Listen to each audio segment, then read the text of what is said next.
मणिपुर की स्थिति सामान्य करने के लिए सरकार निरंतर प्रयासरत है। वहां जो कुछ भी घटनाएं घटी, 11,000 से ज्यादा एफआईआर की गई है। मणिपुर छोटा सा राज्य है, 11,000 एफआईआर की गई है। 500 से ज्यादा लोग अरेस्ट हुए हैं। आदरणीय सभापति जी, इस बात को भी हमें स्वीकार करना होगा कि मणिपुर में लगातार हिंसा की घटनाएं कम होती जा रही है। इसका मतलब शांति का आशा रखना, शांति पे भरोसा करना संभव हो रहा है। आज मणिपुर के अधिकांश हिस्सों में आम दिनों की तरह स्कूल चल रहे हैं, कॉलेज चल रहे हैं, दफ्तर और दूसरे संस्थान खुले रहे हैं। आदरणीय सभापति जी, मणिपुर में भी जैसे देश के अन्य भागों में परीक्षाएं हुई, वहां भी परीक्षाएं हुई हैं और बच्चों का अपनी विकास यात्रा जारी रखी है। आदरणीय सभापति, केंद्र और राज्य सरकार सभी से बातचीत करके शांति के लिए, सौहार्द रास्ता खोलने के लिए लगातार प्रयास कर रही है। छोटे छोटे इकाइयों को जोड़ करके इन ताने बाने को गूंथना एक बहुत बड़ा काम है और शांतिपूर्ण तरीके से हो रहा है। बीते समय में पहले की सरकारों में ऐसा नहीं हुआ है।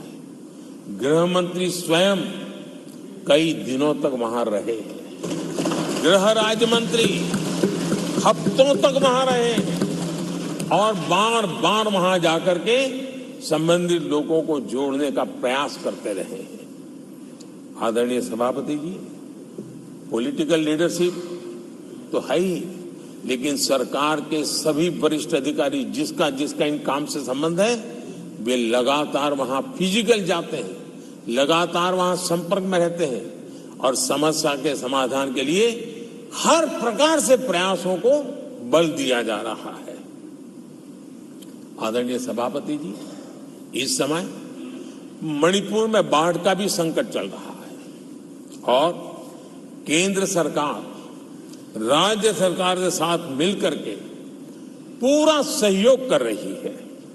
आज ही एनडीआरएफ की 2 टीमें वहां पहुंची है, यानी कि प्राकृतिक मुसीबत में भी केंद्र और राज्य मिलकर के मणिपुर की चिंता कर रहे हैं। आदरणीय सभापति जी, हम सभी को राजनीति से ऊपर उठ करके वहां की स्थिति को सामान्य बनाने में सहयोग करना चाहिए। ये हम सबका कर्तव्य है। आदरणीय सभापति जी, जो भी तत्व मणिपुर की आग में घी डालने की कोशिश कर रहे हैं, मैं उनसे आगाह करता हूं कि ये हरकतें बंद करें। एक समय आएगा मणिपुर ही उनको रिजेक्ट करने वाला है, ऐसे लोगों को। आदरणीय सभापति जी, जो लोग मणिपुर के इतिहास को जानते हैं, मणिपुर की घटनाक्रम को जानते हैं, उनको पता है कि वहां का सामाजिक संघर्ष का एक लंबा इतिहास रहा है। उस संघर्ष की मानसिकता की जड़ें बहुत गहरी हैं, इसको कोई नकार नहीं सकता है। और कांग्रेस के लोग ये न भूले कि मणिपुर में इन्हीं कारणों से 10 बार राष्ट्रपति शासन लगाना पड़ा है। इतने छोटे से राज्य में 10 बार प्रेसिडेंशियल रूल लगाना पड़ा है, राष्ट्रपति शासन लगाना पड़ा है। कुछ तो मुसीबतें होगी और ये हमारे कार्यक्रम में नहीं हुआ है, लेकिन फिर भी राजनीतिक फायदा उठाने के लिए वहां पर जिस प्रकार की हरकतें हो रही है,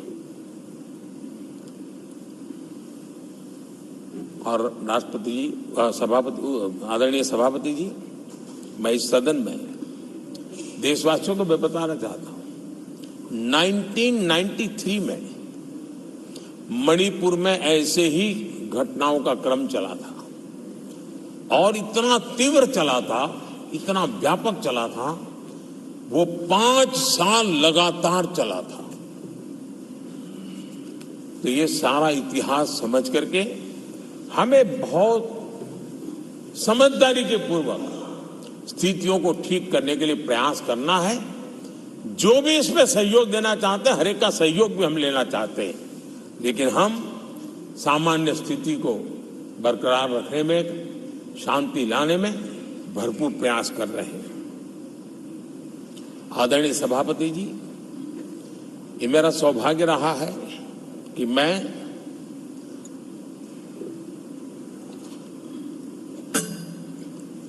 प्रधानमंत्री प्रधान सेवक के रूप में यहां आया। उसके पहले लंबे अरसे तक मुझे मुख्यमंत्री के रूप में सेवा करने का अवसर मिला था और इसके कारण मैं अनुभव से सीखा हूं कि फेडरलिज्म का महात्म्य क्या होता है और उसी में से कोऑपरेटिव फेडरलिज्म और उसी में से कॉम्पिटिटिव कोऑपरेटिव फेडरलिज्म, इन विचारों को मैं बल देता आया हूं।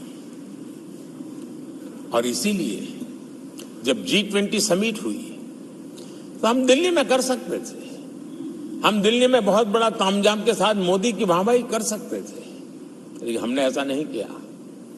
हमने हर देश के हर राज्य के अंदर अलग अलग कोने में G20 की महत्वपूर्ण कार्यक्रम किए। उस राज्य को ज्यादा से ज्यादा वैश्विक प्रतिष्ठा मिले, इसके लिए प्रयास किया गया। उस राज्य का ब्रांडिंग हो, विश्व उस राज्य को जाने, पहचाने, उसके सामर्थ्य को जाने और उसकी विकास यात्रा के लिए खुद भी अपना नसीब आजमाए।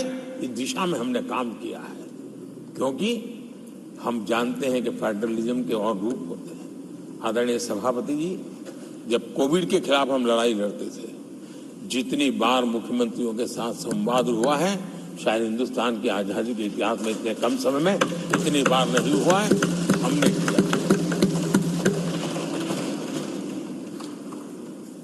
आदरणीय सभापति जी, ये सदन एक प्रकार से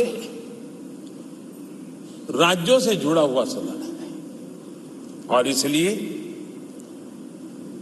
राज्यों के विकास के कुछ फोकस एरिया, उसकी चर्चा इस सदन में करना मैं उचित मानता हूं और मैं कुछ आग्रह भी साझा करना चाहता हूं। आज हम एक ऐसी स्थिति में हैं जहां हम अगली क्रांति का नेतृत्व कर रहे हैं। इसलिए सेमीकंडक्टर्स और इलेक्ट्रॉनिक मैन्युफैक्चरिंग जैसे सेक्टर्स में हर राज्यों ने बड़ी प्राथमिकता से साथ अपनी नीतियां बनानी चाहिए।